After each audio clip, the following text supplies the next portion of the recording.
దురదృష్టవశాత్తు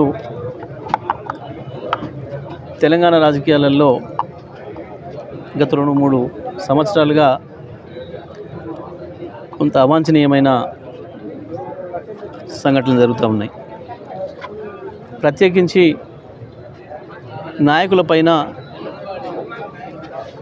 అర్థం లేని అసత్యమైన ఆరోపణలు, వ్యక్తిగతంగా వాళ్ళ క్యారెక్టర్ను అసాసినేట్ చేసే పద్ధతుల్లో దుర్మార్గమైన ప్రయత్నాలు చేస్తూ ఉన్నారు. ప్రత్యేకించి రేవంత్ రెడ్డి గారి నాయకత్వంలోనే ఇవి మొదలైంది. వాస్తవానికి తెలంగాణలో మా నాయకుడు కేటీఆర్ గారి పైన ఇష్టం వచ్చినట్టుగా నోరు బారేసుకొని మంత్రులే స్వయంగా ఇట్లాంటి తప్పు మాటల్ని మాట్లాడి వాళ్ళ కుటుంబాలలో వాళ్ళని ఇబ్బంది పెట్టే ప్రయత్నాలు చేశాను. కానీ వాళ్ళ తిరిగి వాళ్ళకే తగులుతుంది. అది చాలా విచిత్రంగా మంత్రులపైన, అధికారులపైన ఇటువంటి వార్తలు వస్తూ ఉన్నాయి. నిజమే, ఇవాళ మరి మంత్రులు, రాష్ట్రంలో ఉండే ఐఏఎస్ ఐపీఎస్ అధికారులు అందరు కలిస్తే కూడా తప్పు చేసిన వాళ్ళని పట్టుకోలేరా? ఎవరిని మోసం చేయడానికి డ్రామాలు ఆడుతున్నారు? ఎవరిని అమాయకులను చేయాలని డ్రామాలు ఆడుతున్నారు? ఎందుకు పట్టుకోరు దొంగల్ని? అవి చెప్పిన వాడెవడు, వాటి ప్రసారం చేస్తున్న వాడెవడు, రాస్తున్న వాడెవడు? ఎందుకు పట్టుకోలేరు? దీని వెనకాల ఉన్న పెద్దలెవరు? మంత్రులు బయట మాట్లాడితేనేమో ముఖ్యమైన నాయకుడే చేయించిండేదని మాట్లాడుతున్నారు. మంత్రులు మీడియా ముందుకు వచ్చి ఒక డ్రామాలు చేస్తున్నారు. నిజమే, మరి నిన్న వెంకరెడ్డి గారు మాట్లాడుతుంటే చూసినాం. ఆయనకు ముందు నుంచి కూడా సోయి ఉండాల్సి ఉండే. ఐఏఎస్ ఐపీఎస్ అధికారులు కూడా మరి మా కేటీఆర్ గారి పైన కూడా ఇట్లాంటి ఇష్టం వచ్చినప్పుడు వార్తలు మాట్లాడినప్పుడు సరైన చర్యలు తీసుకోవాల్సి ఉండే. స్వయంగా గాంధీ భవన్ నుంచి లేదా ముఖ్యమంత్రి ఆఫీస్ నుంచి నడుస్తున్న కొన్ని గోస్ట్ ఛానల్స్ అంటారో, సైట్స్ అంటారో, వాటి ద్వారా ఇటువంటి దుర్మార్గమైన ప్రచారాలు వస్తూ ఉన్నాయి. ప్రతిపక్షంగా మా పైన వస్తూ ఉన్నాయి. ఇప్పుడు స్వయంగా సొంత పార్టీలోనే మొదలైనాయి. ఎందుకు డీజీపీ గారు, సిఎస్ గారు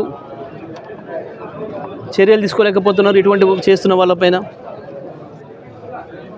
ఇద్దరు అనుకున్నాక కూడా ఆపుతున్నది ఎవరు? వీళ్ళకంటే పెద్ద శక్తి ఎవరు? మొత్తం రాష్ట్రంలో ఉన్న ఐఏఎస్ ఐపీఎస్ అధికారుల సంఘాలు నిజంగానే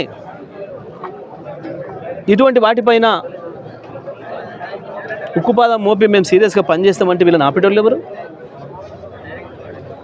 వీళ్ళకంటే పెద్ద శక్తి ఏదైనా ఆపుతుంది అంటే తప్పకుండా వాళ్ళే దీనికి కారణం అనుకోవాలి. కానీ మా బాధ ఏంటంటే వీళ్ళ క్షుద్ర రాజకీయాల కొరకు, వీళ్ళ అంతర్గత రాజకీయ కొట్లాటల కొరకు మొత్తం రాష్ట్రం పరువు తీస్తున్నారు, విలువలు లేకుండా చేస్తున్నారు. కేసీఆర్ గారు మా పార్టీ మొదటి నుంచి కూడా విలువలకు కట్టుబడి నడుస్తున్న పార్టీ. మీరు అందరూ కూడా తెలిసి రాష్ట్రంలో గత 25 సంవత్సరాల చరిత్రలో ఒక్కరోజు కూడా మేము వ్యక్తిగతంగా ఎవరిని పేరు పెట్టి విమర్శ చేయలే. కేసీఆర్ గారు ఎప్పుడు అటువంటి అనుమతించలే. కానీ లేనివి సృష్టించి తప్పుడు వార్తలను ఇష్టం వచ్చిన పద్ధతిలో ప్రచారం చేసి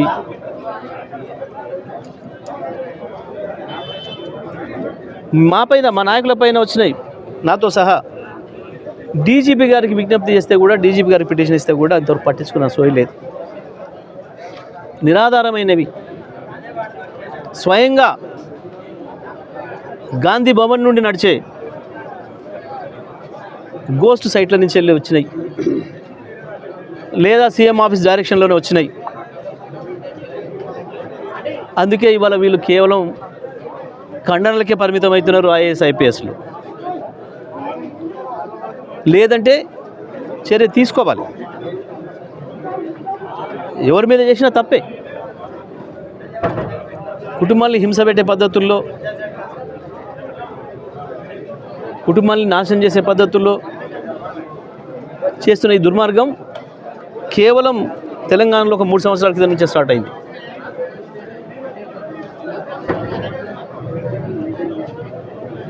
ఇవాళ చివరికి వాళ్ళకే తగులుతుంది.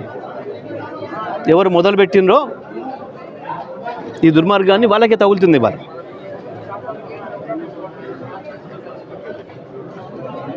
ఎవరికి తగిలినా ఎవరికి జరిగినా ఇవి సరైనవి కావు. తప్పకుండా రాజకీయాల్లో విలువల్ని పాటించాలి, తర్వాత తరానికి అవి అందించాలి. రాజకీయ నాయకులు అంటే, అధికారులు అంటే ప్రజల్లో చిన్నచూపు కలిగే పద్ధతుల్లో ఇటువంటి రావడం సరైనది కాదు. తప్పకుండా బాధ్యులపైన ఎవరిపైన చర్యలు తీసుకోవాలి.